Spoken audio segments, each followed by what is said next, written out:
Memo was a troubled kid who got abused in his own house by his mother's new boyfriend after his father's death.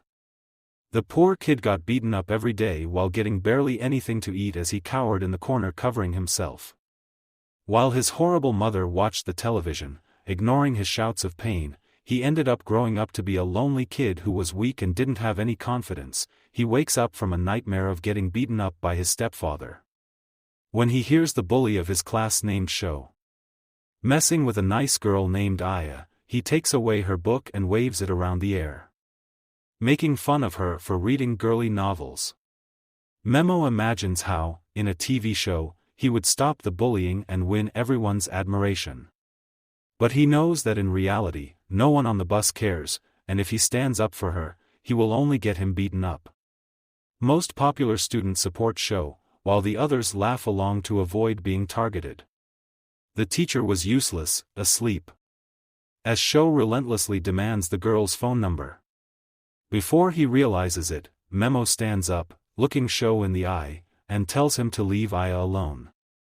Sho laughs, calling him a simp and weak, when suddenly Kiri, the most popular guy in class, tells Sho to give the book back. Sho obeys and returns the book to the girl, then moves on to bully another nerd, Yasu. Memo questions why he stood up for Aya, an unusual act for him, but before he can dwell on it, everyone on the bus is transported to a different world. They are all utterly bewildered as they stand in a completely unknown place while a hot goddess stands in front of them and introduces herself as the goddess Vici. She explains that every time when the threat of a demon king appears, the kingdom of aliens summons brave warriors from a different world to defend their kingdom. 200 years ago, the demon king almost demolished their entire kingdom. But thanks to some heroes, the demon king was finally defeated, and the entire demon army was destroyed. Unfortunately, the demon king has gotten resurrected, which is why they have all been teleported to this world to fight as the new heroes who will put an end to the demon king. The students are utterly confused as they wonder whether they are dead, or is it some kind of a prank. Their teacher tells them to stay quiet and instructs them to hear what the goddess has to say. Memo looks at the old architecture, the soldiers wearing armor and holding spear, and the goddess with golden eyes. He pinches himself to check if he is dreaming. Kiri ends up speaking and asks the goddess what will happen if they don't cooperate with her. To which the goddess smiles and claims that she won't be able to send them back to their world. Kiri asks whether there really is a way to go back. Goddess replies that there is a reverse summoning ritual which can send them back. But to get that they will have to kill the demon king, as they will require a special part called the evil element, which will only drop if he dies. Sho screams at her for calling them to a new world, without giving them a choice, and refuses to help. But Goddess goes down on one knee and begs them to help save her kingdom from destruction. Aya speaks up and tells the goddess that they are just humans who can't really do anything. But Goddess promises that they have abilities that they had no idea about. Sho still thinks that all of this is a joke, so Goddess decides to prove it, and calls forth a prisoner of war and a giant demon dog. She lets the giant demon dog loose and it immediately attacks at the prisoner before killing him. Some of the girls are horrified at this and fall to their knees, while Goddess looks at the demon before chanting a spell and completely blasting the monster into flames, removing it from existence. She calls the students forward and tells them that they are going to measure their new abilities. One by one all the students walk up to a crystal ball and check their abilities as it glows in different colors. After the nerds were through, Sho walks up to the crystal, and as soon as he puts his hand over the crystal, it starts glowing a bright red color. The goddess looks happy and claims that he has a rank skills. Finally Kiri goes ahead, but as soon as he puts his hand over the ball, it starts glowing a bright golden before exploding, and he turns out to be S rank. After that Aya heads up, and even she turns out to be S rank. And after some more students, another girl walks up who turns out to be S rank. The guards were completely shocked, as Goddess explains that even one S-rank individual is considered extremely lucky. But to have 3 S-ranked people is unreal. Finally Memo walks up to the crystal, but when he puts his hand over the ball, it starts glowing a dim purple color. The goddess doesn't even give him a second thought and tells the next person to come up. Mimo tries to ask what rank he is, but she completely ignores him. So he walks away, realizing that even in this world, he is going to stay a background character. After that, Yasu the nerd walks over to the crystal, who turns out to have a rank. Finally, everyone checks their stats as the goddess tells them that they also have a personal ability which varies from person to person.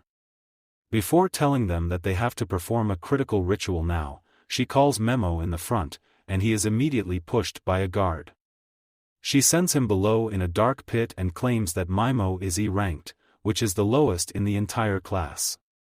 Historically, the E-ranked people have caused a lot of trouble. So they are usually killed. But since this time they got so many amazing heroes, she will give the E-ranker a chance to save his life.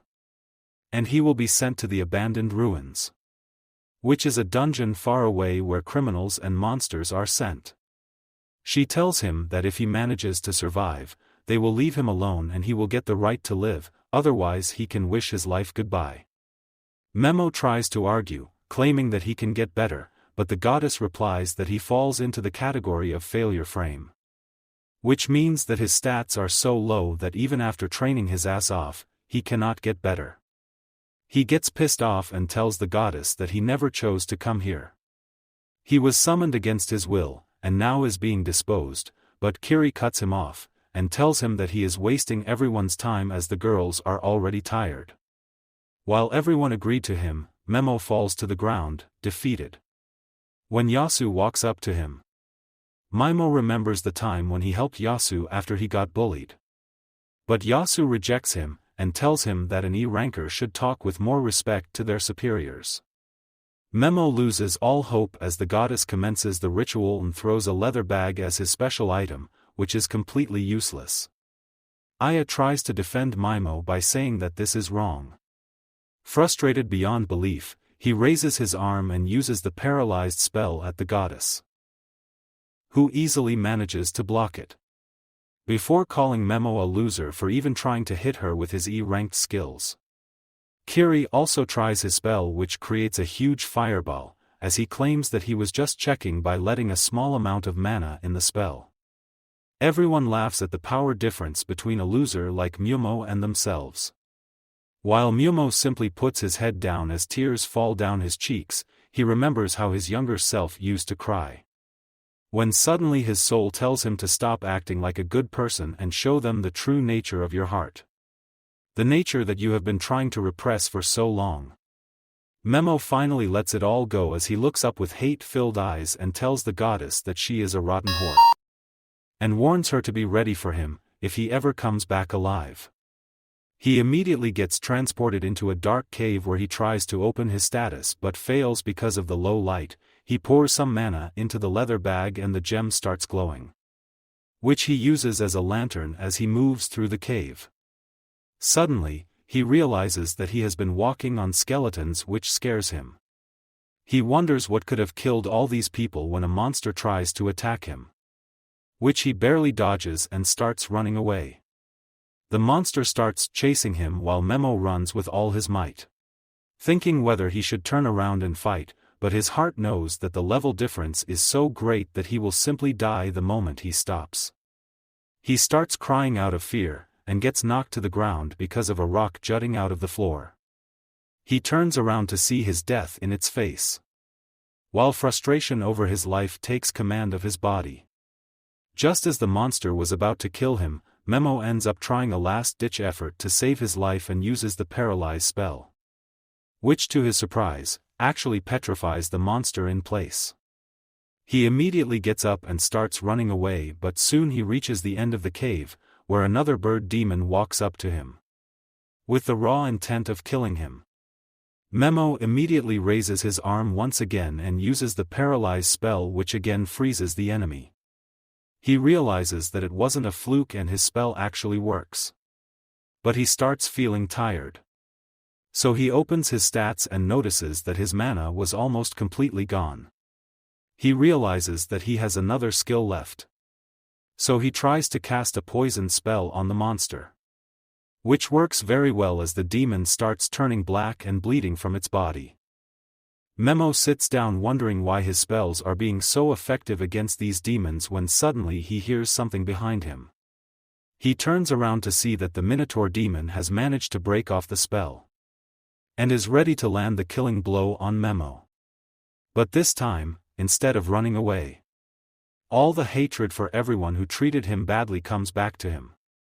And even after being completely depleted of mana, he raises his arms towards the demon, determined that from now on he will kill to live his life, and challenges the demon to fight him, not knowing whether he will survive this time or not. His body quickly goes into a fight mode, where he starts thinking about any way to escape this situation.